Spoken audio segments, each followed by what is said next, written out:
제가 오늘 발표할 내용은 중국의 아프리카 개발 원조와 거버넌스라는 주제입니다. 들어가기 목차는 이런 순서로 진행될 거고, 일단 개발 원조 거버넌스랑 중국의 원조 사업에 대해서 조금 알아본 다음에 저희가 토론을 하는 시간을 갖도록 하겠습니다.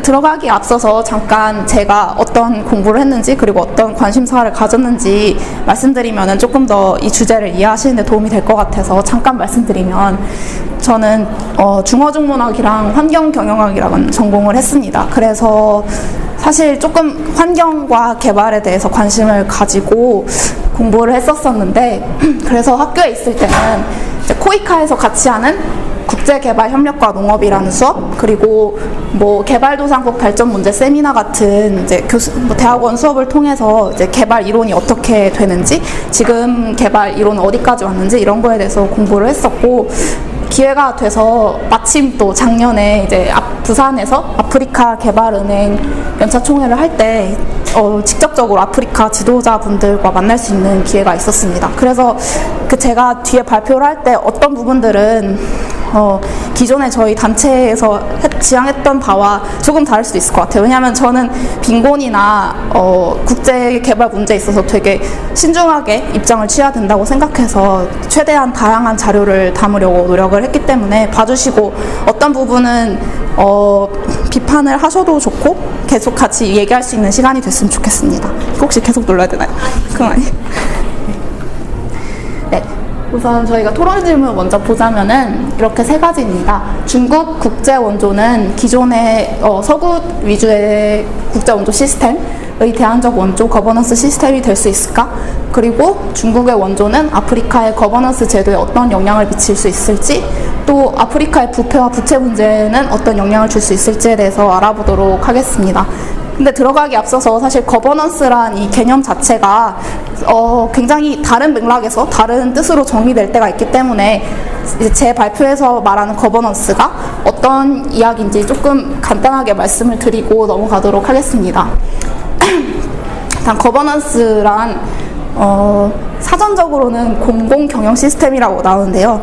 이게 어떤 의미인지 조금 말씀을 드리자면, 이거는 사실 제가 졸업 논문에 썼던 자료인데, 예를 들면은 개발 프로젝트, 한 지역에 어떤 개발 프로젝트를 하려고 했을 때 어떤 정부 기관이나 어떤 국제기구, 어떤 연구기관, 이 기관들이 각자의 위치에서 어떤 역할을 하는지, 그런 시스템 자체가 일단 행정적인 의미에서의 거버넌스입니다. 예를 들면 어떤 부서는 예산을 집행하는 역할, 어떤 부서에서는 기존의 사전 조사를 하는 역할, 정책 평가를 하는 역할, 이런 여러 가지 부처와 관계자들이 모여서 이루는 게 하나의 그런 행정 구조적인 시스템 거버넌스라고 보시면 되고, 사회 참여라고 한 부분은 사실 행정 구조의 일부인데, 이게 더 그 의미가 확장돼서 시민사회나 조금 더 대학 연구기관이 함께하는 그런 시스템을 거버넌스라고 볼 수 있겠습니다.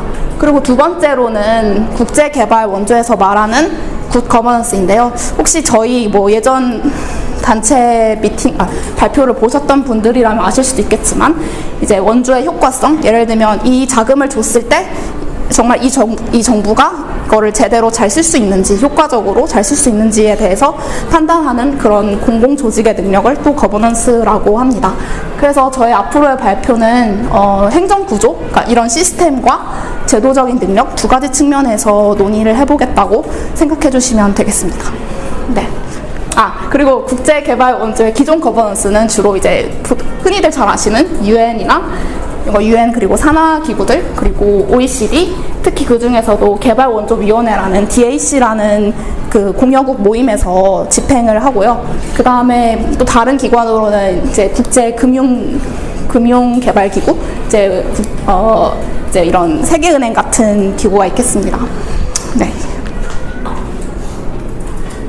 네, 그런 의미에서 다시 토론 질문을 보시면, 여기서는 조금 더 그런 시스템, 대안적 시스템으로서의 중국 원조를 볼 것이고, 이제 두 번째로는 그런 정부의 공공적인 능력에 대해서 조금 더 알아볼 수 있도록 하겠습니다. 네, 우선 이제 국제 원조와 투자라고 말씀드렸는데요. 그 기존에 관심을 가지셨던 분들은 혹시 아실 수도 있지만 또 모르셨을 분들도 계시니까 그냥 잠깐 말씀드리면, 보통 이제 국제개발 원조는 크게 무상 원조와 유상 차관으로 나뉩니다. 이제 한국 같은 경우는 뭐 코이카 국제협력 코이카가 있고, 그 다음에 뭐 수출입은행이 유상 차관을 담당하는 기관인데요. 그런 것처럼 아예 공짜로 돈을 주는 경우도 있고, 이제 시중은행보다 낮은 이자로 책정을 해서 그 해당 나라에 돈을 빌려주는 경우가 있습니다. 무상 원조가 그 전에 많이 비판을 받았던 부분은 사실 이제 약간 너무 천사 공여자, 그러니까 그냥 너무 그냥 무조건적으로 퍼준다, 그래서 효과가 없다라는 비판을 많이 받았는 반면, 이제 유상 원조는 그래도 약간의 이자라도 있음으로써 조금 더 그 책임감이나 효율성을 높일 수 있다라는 그런 평가가 많이 있었고요. 이제 그 직접 투자는 저희가 여기서 왜 얘기하냐면은, 뭐 특히 이제 뒤에서 저희가 1대1로 사업을 조금 다룰 건데, 중국의 경우 투자랑 이제 국제 개발이 많이 합해서 보여지는 경우도 있고, 저희가 지금 뉴스에서 많이 접하는, 예를 들면 뭐 1대1로 사업을 뭐 파키스탄에서 했는데 어땠다더라, 이런 경우 많은 경우는 사실 투자인 경우도 있기 때문에 일단 이 개념을 조금 나눠서 보는 게 저는 좋을 것 같다 생각을 해서 일단 말씀드렸습니다. 직접 투자 같은 경우는 이제 민간 분야, 예를 들면 이제 뭐 사기업이나 사기업의 프로젝트에 뭐 정부나 다른 기업이 직접적으로 투자를 하는 경우를 얘기를 합니다. 네. 그리고 신흥공여국의 등장은 2000년대 이후 특히 뭐 중국, 러시아, 인도, 브라질, 그리고 또 중동의 그런 석유국들이 많이 이제 경제 참여를 하고 국제사회로 참여를 하면서, 이들이 이제 우리가 조금 더 우리도 이제 원조를 할 수 있다, 이런 생각을 가지고 이 국제 원조 시스템에 뛰어들게 되었습니다. 그래서 2010년대부터 보시면은 이게 이제 OECD에서 나온 맨 위가 OECD의 그 기존 공여국들의 금액이라면, 그 아래가 기존 공여국들이 아닌 새로운 신흥국들의 그런 기여 금액을 보여준 건데, 보면 2012년부터 2016년까지 약 10%에서 13% 정도의 기여를 하고 있는 것을 볼 수 있습니다. 이게 어떤 의미냐면 조금 뒤에서 자세히 보실 수 있는데, 이건 마찬가지로 OECD가 2015년에 전체 이제 기존 공여국과 신흥 공여국 모두 합해서 최고로 많이 기여를 한 30개국을 봤을 때, 이 회색 국가들이 기존에 등록되지 않은 신흥 공여국입니다. 예를 들면 지금 한국이 중간쯤에 있고, 그 바로 앞에 덴마크, 중국이 있고요. 그 앞으로 보시면은 사우디아라비아나 그 다음에 아랍에미리트, 터키, 뒤로는 뭐 러시아도 있고 브라질도 있고 해서 총 30개 국가 중에 8개 국가가 신흥 공여국인 것을 볼 수 있습니다. 물론 GNI, 그러니까 보통 국제 원조에서 말하는 GNI의 비율이 0.3% 이상은 되어야지 이제 바람직하다라고 하는데, 지금 한국이 0.14이고 중국이 보면은 GNI의 0.03, 그러니까 이 기준으로 보면 아직 많이 부족하지만 확실히 그래도 신흥 공여국들이 새로운 원조 주체로 떠오르고 있다는 사실은 분명해 보입니다. 네. 그래서 근데 이 신흥 공여국 중에 어떻게 보면 가장 국제사회 이목을 끌고 있는 나라가 중국이라고 생각이 됩니다. 그 이유는 보시면은 이제 작년에 2018년에 중국이 중국 아프리카 포럼을 열었는데요. 이 포럼은 2000년대부터 매년, 그러니까 3년에 한 번씩 열리는 포럼입니다. 근데 이제 2006년 이후로는 매번 열 때마다 아프리카 국가들에 대한 원조를 이만큼 하겠다고 약속을 한 게 있는데요. 2006년에 50억 불의 수준이었다면 그게 2015년에는 600억 달러, 그리고 2018년에도 앞으로 3년 동안 우리가 600억 달러를 기여하겠다라고 발표를 했습니다. 근데 아프리카 53국 정상이라고 했는데 아프리카 국가가 54개입니다. 그렇기 때문에 사실상 아프리카의 모든 국가들이 여기에 왔고, 그리고 중국과 어떤 관계를 맺기를 바란다는 것을 알 수가 있고요. 저희가 약간 시스템 측면에서의 중국 원조 정책 거버넌스를 보자면, 그러니까 아까 말씀드렸던 코이카 같은 기관은 사실 중국에는 없습니다. 2011년에 한번 이런 원조 전담 기구를 만들려다가 약간 각각 부처 간의 이해관계로 그게 무산되었다고 연구 결과가 있고, 보시면 최고 결정권자는 중국의 공산당 중앙위원회라는 그런 위원회고요. 그 아래에는 상무부, 원조 정책을 사실 상무부에서 주관한다는 것도 조금 독특한 것 같고, 그 이외에는 외교부나 재정부 같은 다른 정부 부처가 함께 그거를 경쟁하거나 같이 하거나 이런 시스템으로 돌아가고 있습니다. 원조의 종류는 아까 앞에서 말씀드렸던 것처럼 아예 무상 원조가 있고, 그게 40% 정도고, 무이자 차관, 그러니까 돈을 빌려주고 언젠가 갚되 이자는 없다, 이러한 원조가 24%, 그리고 어느 정도의 이자가 있는 차관이 36%. 그래서 무상 원조보다는 어쨌든 차관의 형식이 대부분이라는 것을 알 수 있고요. 원조 형식은 조건부 원조라는 원조로 그러니까 현지에 진출을 했을 때 현지의 기업이나 노동자를 고용하는 게 아닌 중국의 기업과 중국의 노동자를 쓰는 것이 조건부 원조입니다. 사실 이 부분이 중국이 비판을 받고 있는 부분이기도 한데, 이 원조 형식 자체는 중국뿐만 아니라 뭐 한국도 많이 하고, 중국 뭐 다른 원래 있는 원조 형태라는 것을 조금 말씀드리고 싶어서 일단 여기다가 이거를 집어넣었습니다. 네.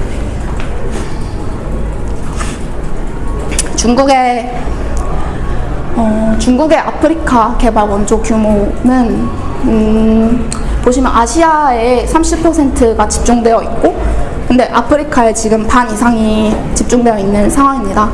그리고 2000년대부터 2012년, 그러니까 12년 동안 아까 아프리카 국가가 54개라고 말씀드렸는데 51개 국가에서 약 1600개 이상의 사업이 진행되고 있고, 2010년부터 이제 아프리카는 미국을 뛰어넘는 아프리카의 최대 공여국이 되었습니다.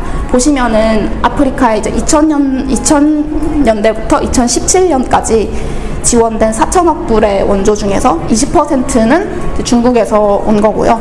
이거는 말씀드렸다시피 단일 국가로는 최대 규모입니다. 나머지는 예를 들면 30%는 세계은행에서 왔고, 나머지 20%는 다른 민간 뭐 개별 공여자들에 의해서, 예를 들면 뭐 유럽 국가들, 이런 국가들에서 왔고요. 그래서 그걸 조금 더 자세히 보시면, 이거는 이제 2000년대부터 2014년까지 중국의 원조 금액을 분석한 표인데, 이만큼, 그러니까 이 하늘색 부분, 이 연두색 부분이 저희가 흔히 말하는 이제 ODA 자금, 그러니까 무상 원조에 가까운 ODA 자금이 이만큼이고요. 나머지는 뭐 보조금이나 투자 자금 같은 기타 공적 자금, 그러니까 조금 더 상업적인 목적이 강한 원조라고 보실 수 있습니다. 미국의 경우 무상 ODA 원조가 93%에 이른다는 점을 봤을 때, 중국의 원조는 사실 조금 상업적인 목적이 있는 부분도 있는 걸로 보입니다. 또 기존의 차관이 이제 뭐 세계은행이나 다른 공여국이 주는 차관이 1%였던 거에 비해 중국의 경우 3% 정도 된다는 것도 비판의 대상이 되기도 하는데요. 이건 조금 뒤에서 다시 보도록 하겠습니다. 네. 이제 중국의 아프리카 개발 8대 원조 분야는 2018년 작년에 이제 시진핑 주석이 발표한 분야인데요. 기존에는 보시면은 이제 빨간색 부분이 채굴, 광산, 채굴 관한 것이고, 하늘색이 교통 인프라, 그리고 이 주황색이 전력 인프라에 관한 것입니다. 보시면은 그 중국이 사실 되게 많이 비판받았던 것 중에 하나가 자원 유출을 하려고 한다라는 부분을 많이 받았었는데, 이 그래프로 보시면은 교통이나 뭐 전력 인프라에 투자를 많이 한 것은 맞는 걸로 보이는데, 기존 그 전까지는 사실 그런 자원, 광산에 대한 투자는 많지 않았던 걸로 보입니다. 근데 갑자기 2016년에 많이 들어가긴 했었죠. 그래서 중국의 아프리카 개발은 앞으로 이런 8개 원조 분야로 이루어질 것이라고 보이는데, 그 전까지는 조금 더 인프라 투자에 맞춰 있었다는 것을 보여드리기 위해서 준비를 하였습니다. 이거는 이제 다른 중국 학자가 이제 자기네 원조 시스템을 분석했던 자료에서 따온 것인데요. 보시면은 여기 그랜트, 무상 원조라고 하는 부분이 저런 아프리카 연합이나 아프리카 개발은행 또 아니면 유엔 산하기관에 전달되는 반면 예를 들면 다른 원조 금액 뭐 농업이나 보건 건강 그리고 교육 뭐 인프라 건설 같은 경우는 바로 그냥 개별 국가들에 가는 경우가 많다는 걸 볼 수 있습니다. 그렇기 때문에 사실 중국의 아프리카 원조는 이제 개별 때 개별로 이루어지는 경우가 많고 사실 중국이 비판을 받는 부분도 이 과정에서 투명성을 지키지 않았기 때문에 얼마만큼의 금액이 어디로 갔는지를 알 수가 없다는 점에서 이 그래프를 보시면 될 것 같습니다. 오늘 내용이 조금 많네요. 그래서 한 절반 정도 왔습니다.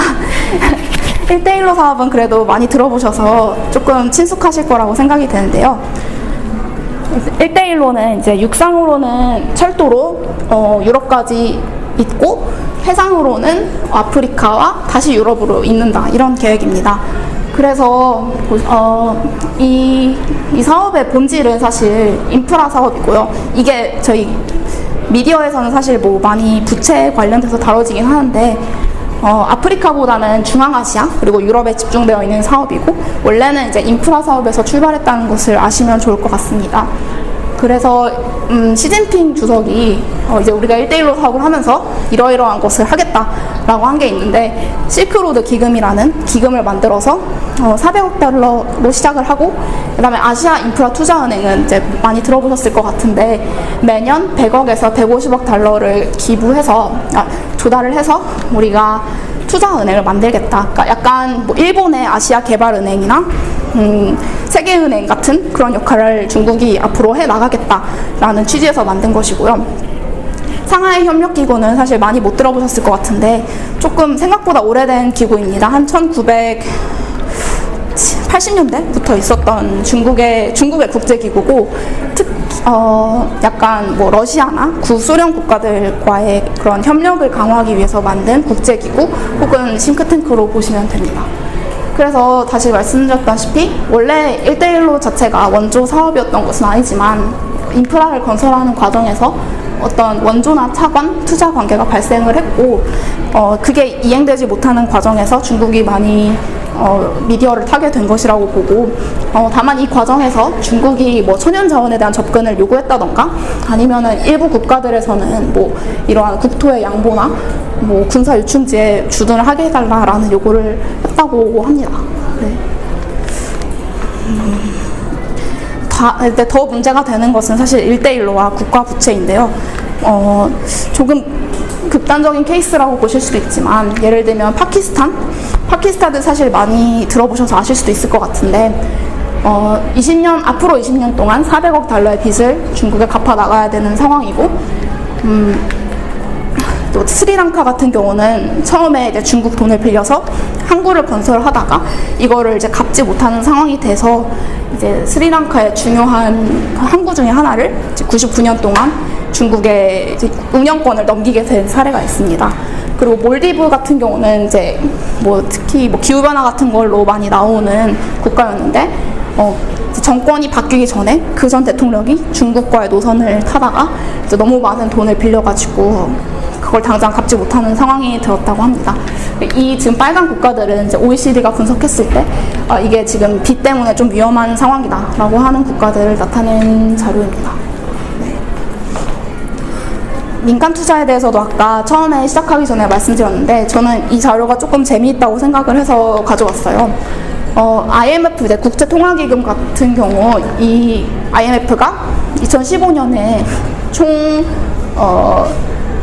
1998년부터 2012년까지의 중국 프로젝트를 분석해본 결과 정부나 국영 기업이 주도하는 사업은 뭐 광물이나 금속, 플라스틱 이런 사업이 있었던 것은 맞고 민영 기업 같은 경우는 조금 더 뭐 섬유, 식음료 이런 제조업에 집중되어 있다는 것을 볼 수 있습니다.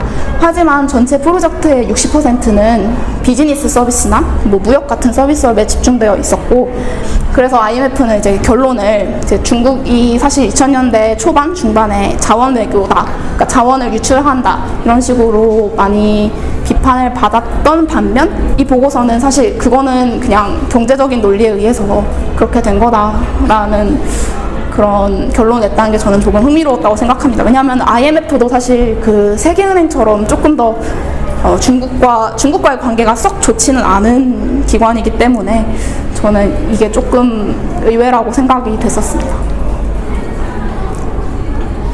그래서 조금 더 이제 얘기를 해보면은 왜 아프리카를 원조할까 했을 때 사실 직관적으로 그냥 딱 두 가지 정도 떠오를 것 같거든요. 자원 확보와 시장 개척이라는 점이 있을 것 같습니다. 이거는 2000년부터 2014년까지 중국의 원조 자금을 가장 많이 받은 국가를 나타낸 자료인데요. 보시면은 뭐 쿠바, 캄보디아, 스리랑카를 제외하면 다 아프리카 국가들에 집중되어 있는 것을 보실 수 있습니다. 그 중에서도 예를 들면 코트디부아르, 그리고 나이지리아, 카메룬, 짐바브웨 같은 경우는 원유 매장량이나 아니면 이제 코발트, 석탄, 그리고 구리 같은 매장량, 그런 광물들의 매장량이 굉장히 많은 국가들이고, 보시면 이제 이건 앞으로 어떤 국가들이 아프리카에서 가장 많이 성장할까를 나타낸 그래프인데, 보시면 아이보리 코스트가 그 저희가 흔히 말하는 코트디부아르라는 국가고, 탄자니아, 지부티 이런 나라들에도 사실 그 중국이 많이 원조를 하고 있는 나라이고요. 그렇지 그러니까 앞으로 성장할 국가가 아니라면 기존에 이미 아프리카 국가들에서 좀 경제 성장이 좋은 나라들, 예를 들면 나이지리아, 에티오피아 같은 국가들은 사실 기존에도 아프리카에서 조금 발전이 괜찮은 나라였기 때문에 중국이 이미 약간 어느 정도 시장이 형성되었거나 아니면 앞으로 시장이 형성될 가능성이 높은 나라들에 이제 투자를 하고 있다라고 보시면 될 것 같습니다. 그래서 그러면 중국 원조에 대해서 그러니까 뭐 기존의 공유국들과 아니면 아프리카 국가들은 어떻게 생각을 하는지 조금 보자면, 일단 크게는 이렇게 두 가지 식으로 나눌 수 있을 것 같은데요. 탄자니아 대통령이 했던 말을 좀 따오자면, 탄자니아는 무조건적인 중국 원조를 선호한다. 중국은 돈을 줄 때 뭐 이상한 조건을 내걸지 않는다라고 했고, 뒤에서 저희가 좀 더 보겠지만 다른 아프리카 지도자는 약한 거버넌스 구조는 중국 탓이 아니다. 이거는 우리 아프리카 국가들도 알고 있는 문제고 이건 중국 탓은 아니다라고 얘기를 한 적이 있고요. 이제 미국이나 유럽 공화국들은 사회적 가치나 거버넌스를 전혀 고려하지 않는다. 또 뭐 부채 함정 외교, 그러니까 뭐 감당할 수도 없는 그런 차관을 많이 줘서 이 국가들이 결국 경제적으로 회복하지 못해서 정치적으로, 경제적으로 중국에 의존하게 만든다라고 비판을 하고 있고요. 또 다른 비판으로는 같은 좀 비슷한 맥락이기도 한데, 신식민주의, 그러니까 예를 들면은 뭐 인프라를 깔아주고 이런 게 사실 옛날에 다 자원을 가져가는데 편하게 하려고 했던 방법 아니냐 해서 중국이 아프리카를 뭐 제2의 중국으로 만들고 있다던가 이런 식으로 비판을 많이 했었습니다. 이거를 조금 뒤에서 조금 더 자세히 보자면요. 앞에서도 약간 그 1대1로 케이스에서도 말씀드렸다시피 국가 부채 증가가 이제 중국의 아프리카 원조에 대한 가장 큰 비판 중에 하나입니다. 예를 들면은 지부티라는 나라는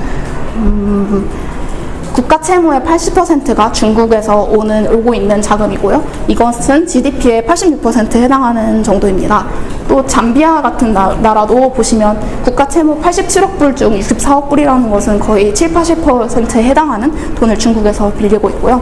이외에도 이런 국가들은 뭐 세계은행이나 다른 원조 기관들로부터 거버넌스나 아니면 그런 금융 구조가 약해서 금융 차관이 제한되거나 좀 빌리기가 어려운 상황인 나라들한테 적극적으로 손을 내밀고 있다. 하지만 이제 이 국가들이 그거를 갚을 수 있을지는 미지수다라는 게 첫 번째 비판이고, 두 번째는 거버넌스나 부패 측면에서 이거 절대 아프리카를 도와주는 게 아니다. 그리고 세 번째는 이제 뭐 공공시설이 아닌 뭐 대통령 궁전, 뭐 국회의사당 건물, 총리실 이런 데 ODA 자금이 들어갔다라는 비판도 있고, 마지막으로는 외교 압박 수단, 예를 들면은 대만과의 관계에서 아프리카에 더 많은 우호국을 갖고자 뭐 돈을 주면서 외교 관계를 맺는다던가, 그래서 하나씩 외교 그런 관계를 끊어서 자기네 동맹을 늘린다던가, 이런 부분도 사실 많이 비판을 받고 있습니다. 그런데 그러면은 중국에 대한 다른 긍정적인 여론이 없는가 하면 또 있습니다. 예를 들면 중국의 원조는 경제 성장과 사회 발전에 도움이 된다는 것입니다.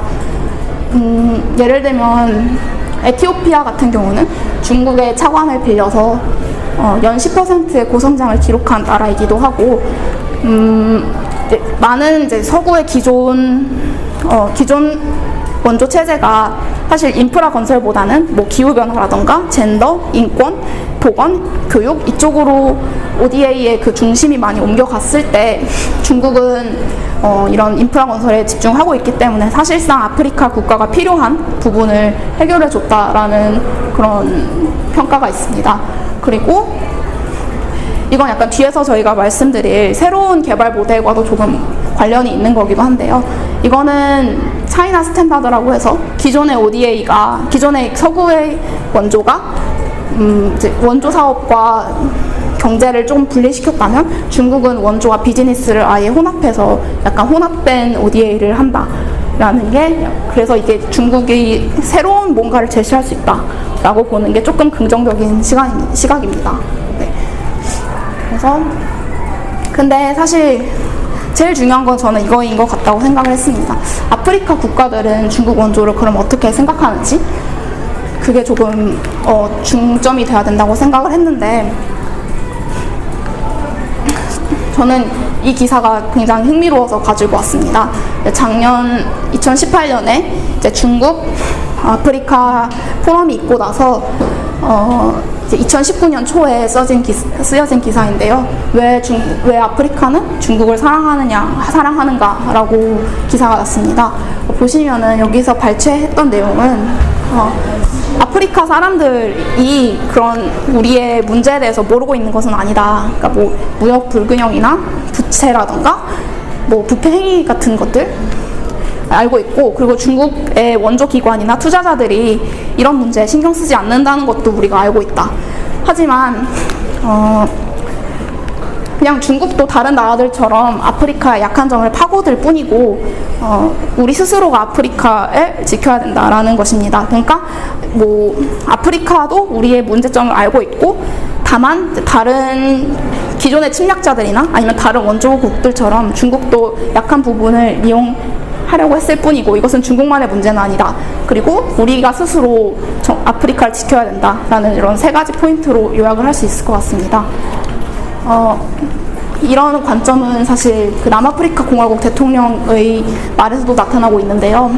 예를 들면 아프리카의 신식민화에 대한 전 식민주의자들의 견해에 반대한다. 그러니까 사실 중국은 직접적으로 아프리카를 침략한 적이 없는데, 뭐 미국이나 유럽, 특히 유럽은 기존에 우리를 침략했던 나라인데 거기서 신식민주의에 대한 그런 우려가 나오는 것이 사실 말이 안 된다라고 하고 있는 거고요. 그리고 부채 함정 같은 문제는 전적으로 우리 아프리카 국가들의 책임이다.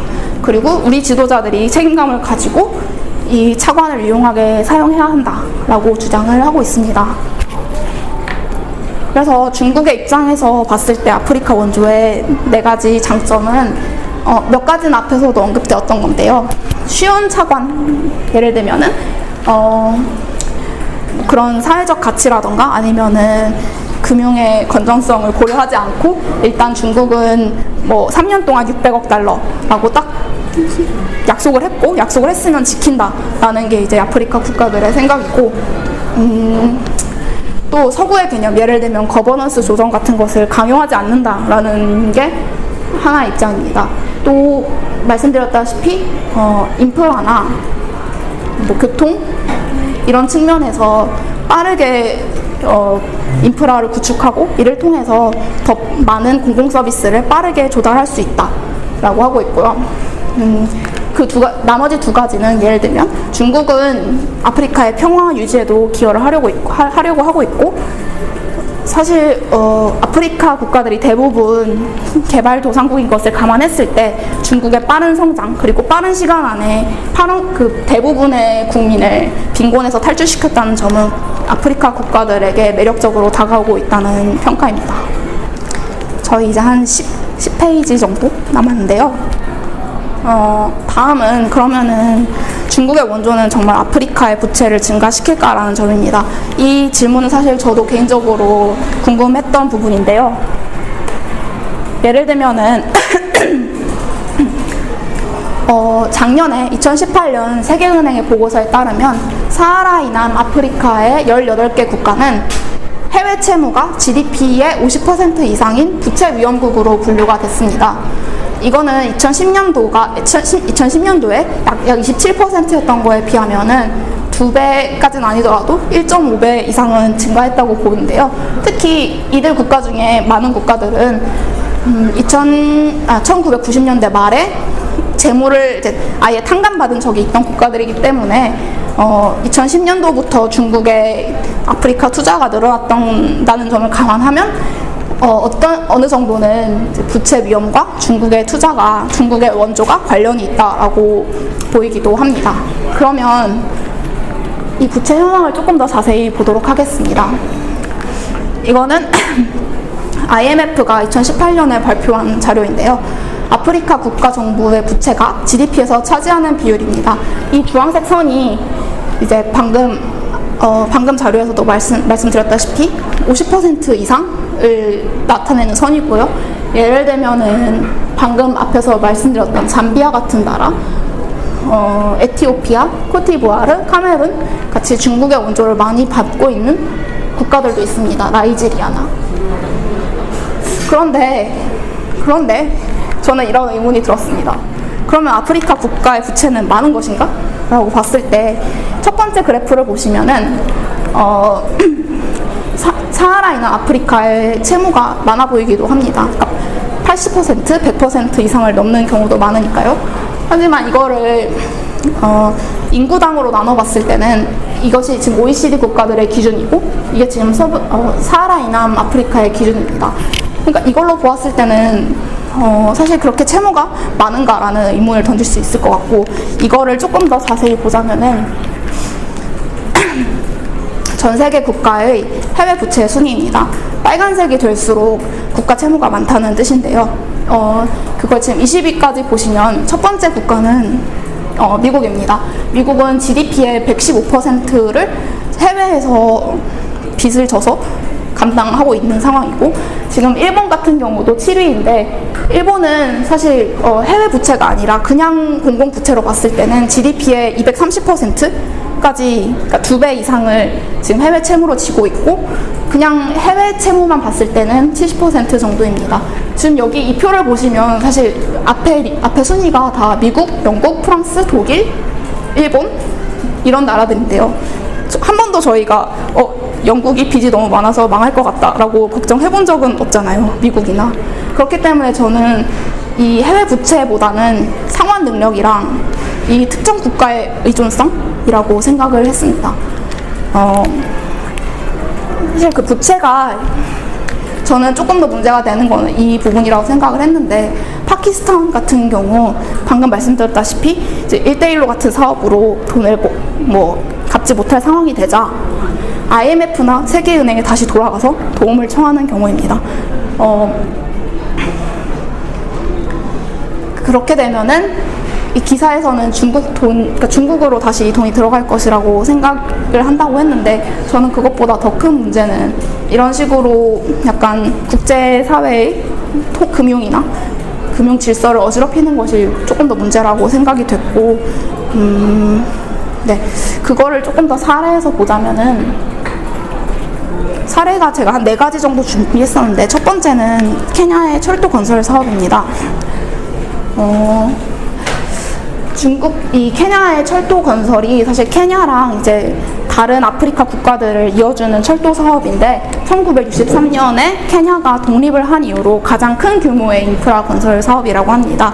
이 사업에서 중국이 53억 불이라는 돈을 케냐에 차관을 해줬는데 이제 이 사업이 계속해서 뭐 공무원의 부패라던가 공무원 비리라던가 아니면 아예 그 중국의 회사 직원들이 투자자를 매수하려 한 혐의로 이러한 부패 혐의들로 계속 기사가 나고 있는 상황이고 예를 들면은 이 공무원들이 토지 보상금을 한 회사에 지급했는데 사실은 그 회사가 뭐 그런 관련성이 없는 회사라던가 그러니까 그냥 돈을 아무 이유 없이 지급한 거나 마찬가지이기 때문에 기소가 되었고 그래서 저는 그러면 중국의 원조가 케냐의 거버넌스와 부패를 악화시켰는지에 대해서 조금 더 살펴보고자 했는데요. 지금 첫 번째 표는 보시면은 케냐라는 국가가 양자성 차관, 그러니까 이제 다른 국가들과 개별적으로 1대1로 돈을 빌렸을 때 그 비율에서 중국이 얼마나 차지하는지를 분석한 표입니다. 처음에 2014년도쯤에는 중국이 24% 정도를 차지했다면은 그 후에 2018년도에는 그 비율이 72%까지 올라간 걸 보실 수 있습니다. 그러면은 과연 이게 어떤 의미인가 봤을 때 이 두 가지 표는 세계은행이 1990년대부터 지금 한 2014년 이후로 계속 조사하고 있는 자료인데요. 케냐의 그 거버넌스나 그 정부의 효율성이나 아니면은 그 부패를 얼만큼 잘 조절할 수 있는가에 대해서 봤을 때 이 수치들이 높으면 높을수록 좋은 것입니다.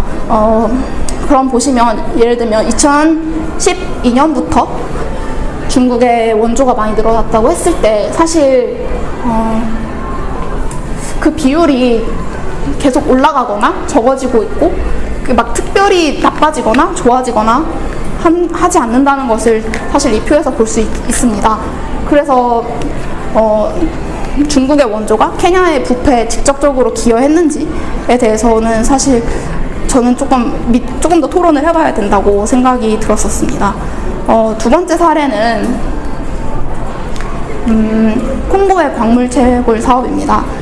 사실 이 콩고라는 나라가 무역의 95%가 광물에 의존을 하고 있고 GDP의 22%가 사실 이 광물들에서 나온다고 합니다.